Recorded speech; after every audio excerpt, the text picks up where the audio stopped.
Vesna Radovanović je višja knjižničarka v Pokrajinski in študijski knjižnici v Murski Soboti, kjer deluje tudi kot pravljičarka. V okviru svojih službenih obveznosti permanentno sodeluje pri vseh nacionalnih in regionalnih projektih širjenja bralne kulture in jih uspešno izvaja z mladimi bralci. Je koordinatorka za nacionalni projekt Rastem s knjigo za Pomursko regijo in koordinatorka medgeneracijskega projekta Simbioza.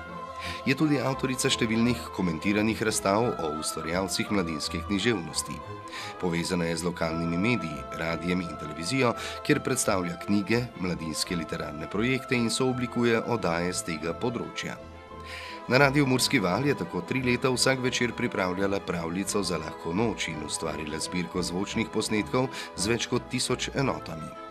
Skupaj z Radijem Maribor in založbo Franc Franc je izdala tudi 3 zgoščenke, na katerih interpretira pravljice Ferija Lainščka Mislice. Vesna Radovanović je že več kot 15 let honorarna urednica za otroško in mladinsko književnost pri založbi Franc Franc, obenem pa sodeluje pri pomembnih literarnih festivalih Oko besede in Dialekta. Prav po njeni zaslugi sta oba dogodka postala izjemno množična in priljubljena tako med avtorji kot pri otrocih.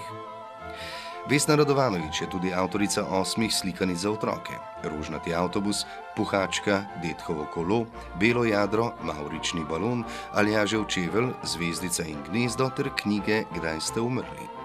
O uspešnosti Vesne Radovanović kot pisateljice priča število izposojenih knjig v slovenskih knjižnicah, saj je bila recimo lani kot avtorica na opazno visokem 37. mestu.